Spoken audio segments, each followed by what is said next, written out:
Preferred Equine Online has proven time and time again to be the industry's online provider, selling the highest price horses in all categories online, including racehorses, broodmares, yearlings, weanlings, and stallion shares.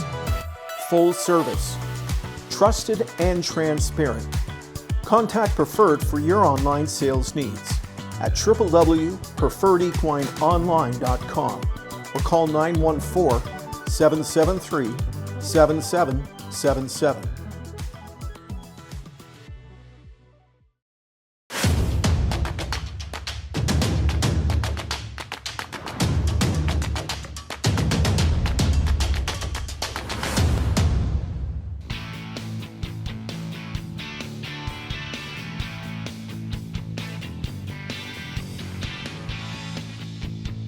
I'm joined today by multiple Hall of Famer Chuck Sylvester.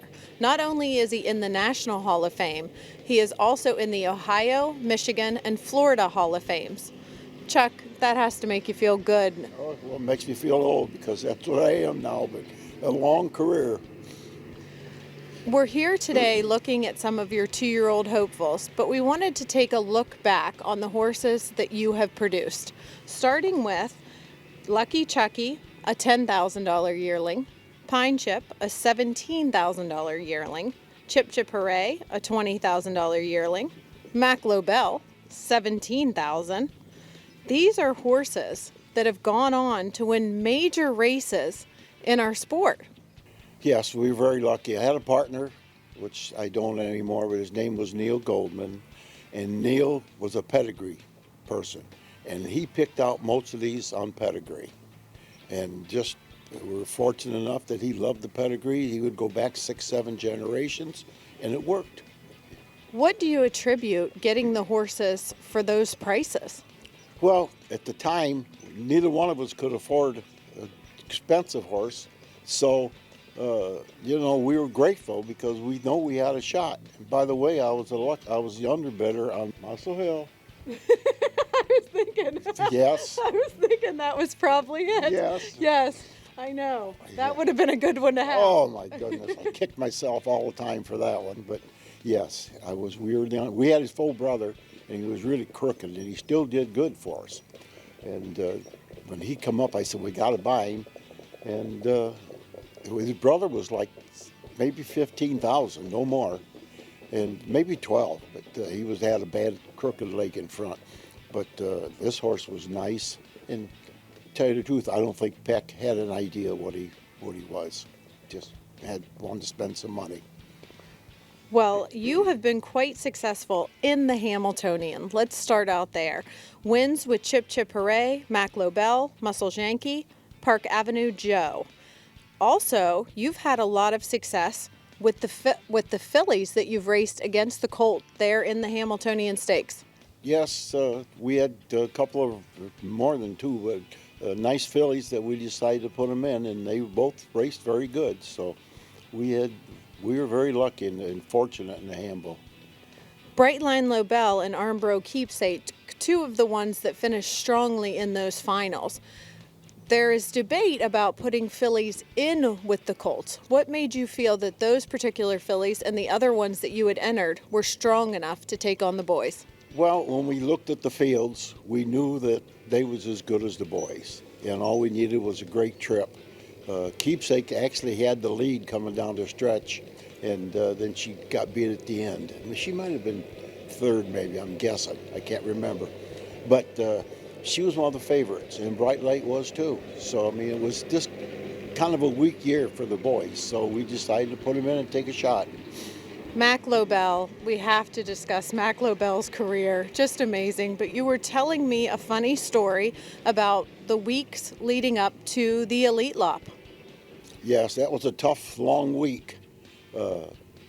We were there. We went there on maybe a Saturday, a week out.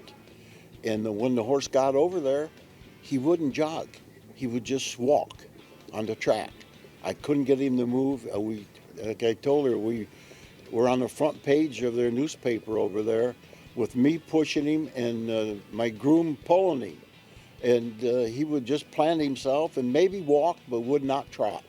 And about Wednesday, I called John Campbell and I said, I'm not sure we're going to race. I said, Mac won't go.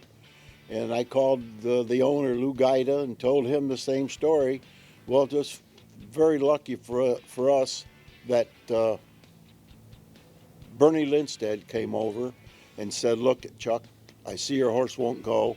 I'll bring a couple of prompters out. And he came out on Thursday and put these two horses alongside of him, and away he went. He was fine. But up till that point, it was no fun at all that week. Just added to the extra nerve-wracking of such a large event attended by so many people. Oh, the place was packed, and I never even watched the race. I stood in the where we come out of the barn with my back to the track and said, I've got to just pray he leaves. I don't want him to draw up. And by God, during the race, he went 2 heats, and he was perfect. Which horse would you say is your crowning glory? Well, he was the first, for sure.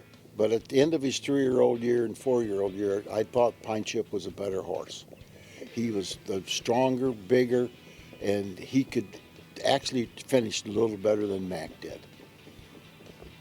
Pine Chip, when you talk about the differences, seeing those, when you were breaking them, can you compare individuals or some of those individuals to what you saw early on to what they progressed and became? They both were very good training horses. Mac would make breaks. He would just fool around. And I can remember one day in February, we were training around 240. And I wasn't training, one of the other boys were. And he made a break. So I said, he's going to go another trip. So we brought him in. I waited a little while, took him out, went down to half and 20, and got after him. He went a mile 22. And I said, boys, put him away. We got a good one. Was it ever a issue for you? You're paying these bargain prices, lucky enough to do that, and then with staking to major races that you did on the Grand Circuit and the Hamiltonian, was there ever a question? No, because at the time we had expensive horses too. I had a big stable, and they were training the best. So it never entered our mind when it comes stake payment time that if they're the best, why can't they be? Let's move on and talk about your thinking and methodology when it comes to breaking the baby.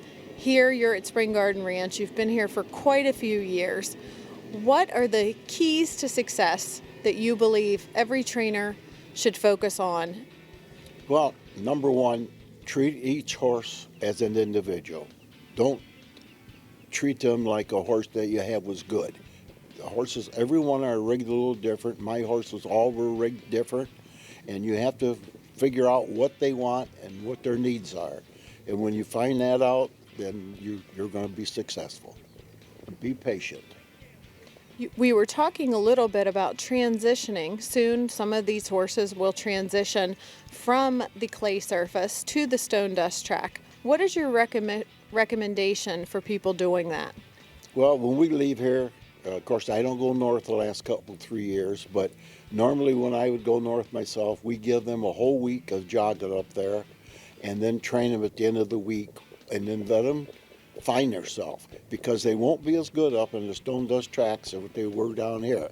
And it takes them a couple of weeks to find their footing, and then all at once they'll come back. On the clay surfaces, you have to worry about soft tissue. Up there, you have to worry about bone sometimes. What are the things besides that that you would recommend to prevent those types of injuries? Tell you the truth, I never worried about each. Down here, we just didn't put any grab on. In fact, the 3-year-olds down here would be barefooted, some of them all winter, and then finally put shoes on when we left here, because on the clay surface, you don't need much grab. Then as soon as we get up north, we put a little grab on them, and then just basically, I didn't change much except the shoeing when we went north, and waited on it, you know. We talked before in your interview a few years previously about adding weight, things like that. How important is that for these young 2-year-olds to find their gait? Well, nowadays, most of them are so natural that you don't need weight. I got a couple I got some weight on, but most of the time, Mac Lobel wore a keg shoe for all winter as a 2-year-old. But most of the time, these babies are so finely bred now that they go with just regular shoes. In fact, you have 2-year-olds racing aluminum shoes these days, which that never happened before. We spoke to Paul Kelly, and he mentioned the influence that you have had on his career. He said that he learned so much from watching you, and currently he's training a horse that he mentioned he saw at the farm. It towed out a little bit, and he said that now training down, it made one of his preferred list, and he said it does exactly what Chucky said. It goes right over the knee.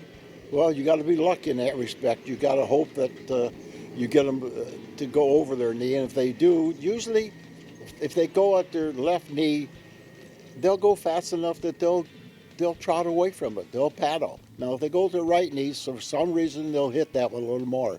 But if you can get them to go over their knees, then you're on your way. There's always been such a strong European influence in harness racing, especially with the trotters. You competed against them. Now there's a new generation of European trotters here and trainers. What do you think we can take from their style to improve our training methods? Well, number one, they train their horses all together. They'll have 5, 6 in a group all the time, and it teaches them to follow and to set in and to sprint when they want to. I know Swanstead trains 6, 7, 8 together all the time, and when he first came over here, he got his horses ready too quick.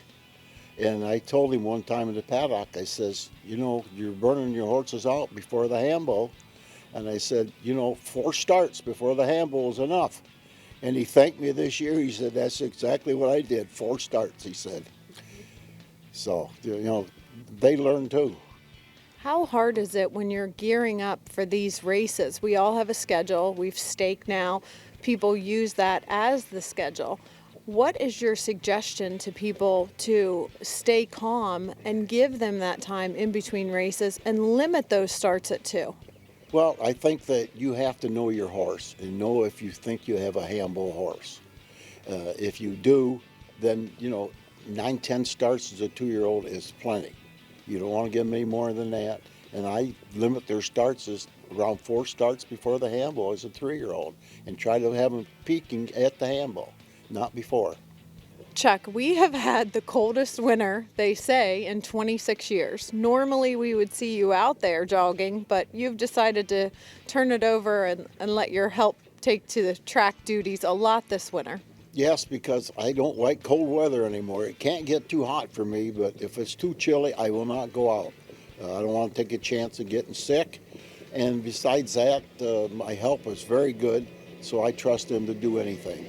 Let's talk about the 2-year-old talent that you have selected today. Captain Chuck, previously 12th Tide, a Captain Corey out of Ebbtide Hall, $18,000 Harrisburg purchase from Preferred Equine. Yes, I had his half-brother called Doggone Lucky. He was like the first foal, all the mare, and this one's the 12th, but he was a good horse for us. And this horse is a good-looking horse. In fact, I never saw him. I had Steve Elliott look at him and buy him for me. And I like him a lot. He's got a quality and a big enough horse to be a good one. Fireflight, a tactical landing out of Smoke and Mirrors, a $20,000 Lexington purchase, once again from Preferred. Yes, and that was Jeff Gorell's breeding. He bought him. And there's been a filly family. There hasn't been a good colt in the family at all, and that's why we got him reasonable, I think. And when I got him, he was very steady. And they told me, the girls that raised him told me, look, he wants to bite, he's steady as can be. Well, we cut him the next day at Lexington before we sent him down here. And he's been a perfect gentleman ever since, and I like him a lot. The style of those horses, both are very differently gaited. Yeah, he's a high-going colt that doesn't take any weight at all. And the other colt is a lot lower trotter, but I think down the road, I'm not sure which one's going to be the best. I hope they both are good. They both look great. Yeah, thank you. Part of your training routine in March is to give them a week off. The trotting colts that we just mentioned are coming off that week. The fillies that we're going to talk about are out this week. What benefit does that have to your stable? Well, they're broke in October, November, and it's a long winter, and I think that they deserve, we've been in 217 with all four of them, and I think that they deserve a little break, so we give them all a break in March. And Kylie is taking care of those horses currently. Yes, my granddaughter has a little place. She has 3 acres out here in the country, and we send them out there to herd. Moving on to the fillies, Stir the Pot, a Captain Corey out of Swizzle sticks, a $100,000 Lexington purchase from the Cameo Hills consignment. Yes, I had her half-brother last year. His name was Lefty Righty, and he did very good for us. And this filly, to me, is better looking and a little stouter, and we give $100,000 for her, but I like her a lot. She's a very nice filly. The Money Chapter, a Chapter 7 out of Violet Stride, a $60,000 Lexington purchase from Cameo Hills. Yes, this filly had a brother last year, I think, that sold for $400,000. And he didn't make as a 2-year-old. I guess he was big and kept getting sore, but I love her. She's a nice filly, well built. We got her for $60,000, and her mother was very good, so I'm very high on her.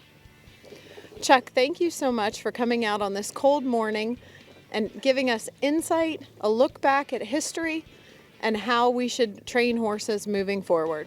Well, thank you for having me.